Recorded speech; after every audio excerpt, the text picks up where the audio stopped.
பிள்ளைகளாகிய உங்கள் ஒவ்வொருவருக்கும் எங்கும் நிறைந்தவர் ஒளியின் சார்பாக வாழ்த்துக்களை தெரிவித்துக் கொள்கிறேன். இந்த நாளிலே ஒரு வசனத்தை நாம் தியானிக்கலாம். மத்தேயு எழுதின புஸ்தகம் 3ஆம் அதிகாரம் 10ஆம் வசனத்தை நாம் தியானமாக வாசிக்கலாம். இன்றைக்கு செய்தியினுடைய தலைப்பு என்னவென்று சொன்னால், நல்ல கனி என்கிற தலைப்பை நாம் பார்க்க போகிறோம். அது என்ன நல்ல கனி? நல்ல கனி என்று சொன்னால் நல்ல செயல்கள் என்று அர்த்தம். நல்ல கனினா மாம்பழமோ ஆப்பிளோ அல்லது உலக பிரகாரம் சொல்லப்படுகிற பழங்கள் அல்ல. நல்ல கனி என்று சொன்னால் நல்ல செயல்கள், நற்செயல்கள் என்பது பொருள். அப்போ இன்றைக்கி செய்தி எப்படி பார்க்க போகிறோன்னா, நல்ல கனி என்கிற தலைப்பில் பார்க்க போகிறோம். இன்றைக்கு ஒரு கடைக்கு போகிறோம் அப்படின்னா, ஒரு பொருளை வாங்குகிறோம்னா உடனே நம்ம நினைச்ச மாட்டோம், வாங்க மாட்டோம். அது நல்ல பொருளாக இருக்கா, தரமான பொருள் இருக்கா, இல்லை அது நல்ல பொருள் இல்லையா என்பதை செக் பண்ணி தான் வாங்குவோம். அல்லது ஒரு பழக்கடைக்கு போனால் கூட அது பழம் நல்ல பழமா, அல்லது அழுகின பழமா, இல்லை புழு வச்ச பழமா, இல்லை கெட்டுப்போன பழமா, இல்லை ஃப்ரெஷ்ஷான பழமா, இல்லை பழைய பழமா, சுருங்கின பழமானு பார்த்து வாங்கி என்ன செய்வோம், விசாரித்து நல்ல பழம் இருந்தால் தான் வாங்குவோம். அது மாத்திரமல்ல, இன்னும் நம்ம ஒரு குறிப்பிட்ட ஒரு இடங்களில் போய் நிறைய மளிகை கடைக்கு போனால் கூட தரமான பொருள் இருக்கான்னு பார்த்து செக் பண்ணி வாங்குவோம்.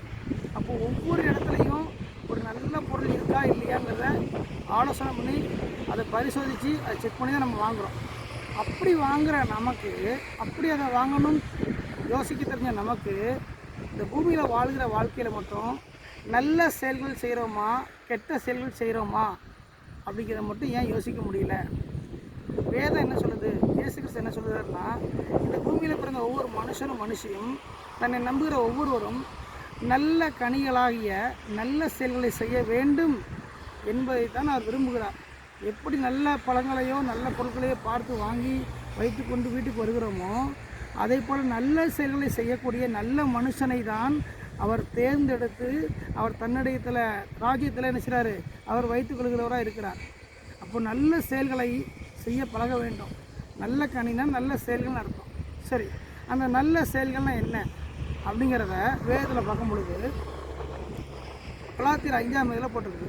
அன்பு, சந்தோஷம், சமாதானம், தயவு, நீடிய சாந்தம், நற்குணம், விசுவாசம், இச்சையடக்கம் சொல்லி இந்த காரியங்களும் போட்டிருக்கு. இது ஆவியின் கனியோன்னு போட்டிருக்கு.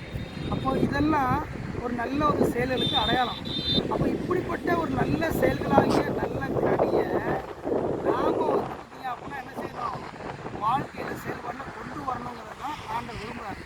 அப்போ அதை விரும்பி அதை நம்ம ஏற்றுக்கொண்டு அதன்படி வாழ முன் வரும் பொழுது தான் ஆண்டவர் தன் பக்கமாக எடுத்துக்கொண்டு நம்ம என்ன செய்வார், அவரோடு வைத்துக் கொள்வார், சேர்த்து கொள்வார். நம்ம இப்படிப்பட்ட இந்த அன்பு, சந்தோஷம், நீடிய சாந்தம், தயவு, நற்குணம், இச்சையடக்கம், விசுவாசம், இந்த மாதிரி உயர்ந்த ஒரு பண்புகளாகிய நல்ல செயல்களை, கனிகளை வாழ்க்கையில் நம்ம கடைப்பிடிக்கலை, செய்யலை அப்படின்னா ஆண்டவர் நம்ம என்ன செய்ய மாட்டார், ஏற்றுக்கொள்ள மாட்டார். வசனம் சொல்லுது மத்தேயு 3:10, நல்ல கனி கூடாத மரமெல்லாம் வெட்டுப்பட்டு அக்னியில் போடப்படுன்றது. அப்போது அக்னினா நரகம், தீயில் போடுவார்னு சொல்கிறாரு. அப்போ இதை கேட்டுக்கொடுக்குற ஒவ்வொருவரும் நல்ல கனிங்கிற தலைப்பில் பார்த்தோம், வாழ்க்கையில் நல்ல செயலை செய்ய பழக வேண்டும். தெரிஞ்சோ தெரியாமலோ முன்னாடி செஞ்சிருக்கலாம், ஆனால் கர்த்தரை ஏற்றுக்கொண்ட ஒவ்வொருவரும் இயேசு கிறிஸ்துவை ஏற்றுக்கொண்ட பிறகு கிடைக்கக்கூடிய கொஞ்ச நேரம், கொஞ்ச காலத்தை அதை இயேசுக்காக வாழ வேண்டும். நல்ல செயலை செய்து நல்ல கனிகளை கொடுக்க வேண்டும்.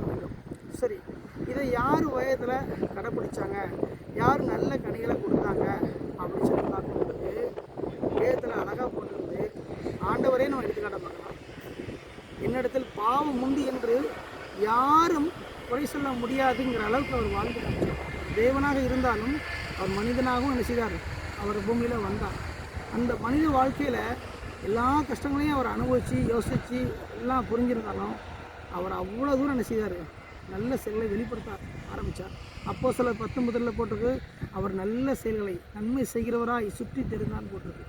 அப்போ இதை கேட்டுக்கொண்டிருக்கிற ஒவ்வொரு தேவ பிள்ளைகளும், ஒவ்வொரு சகோதரிகளும், வாலிப பிள்ளைகளும் தெரிந்து கொள்ளக்கூடிய விஷயம் என்று சொன்னால், வாழக்கூடிய கொஞ்ச காலத்தில் நல்ல கனியை கொடுக்க என்ன செய்யணும், முன் வர வேண்டும். எவ்வளோ மோசமான சம்பவங்கள் உலகத்தில் நடந்து கொண்டிருக்கிறது. இந்த மோசமான சம்பவத்தில், மோசமான உலகத்தில் கிடைக்கிற அந்த கொஞ்சம் வாழ்க்கையை அதற்காக பயன்படுத்தி நல்ல கனிகளாகிய நல்ல செயலை செய்து, அந்த கலாத்தியர் 5ஆம் அதிகாரத்தில் சொல்லப்பட்டபடி அதை வெளிப்படுத்தி நம்ம செய்து தேவனுக்கு மகிமை கொண்டு வர வேண்டும். கொண்டு வந்து தேவனுடைய மனதை குளிர பண்ண வேண்டும். தேவனால் அங்கீகரிக்கப்பட்ட ஒரு வாழ்க்கையை வாழ வேண்டும் என்று சொல்லி உங்கள் அனைவரையும் எங்கும் நிறைந்த ஒளியம் வாழ்த்தி வரவேற்கிறது. ஆமென்.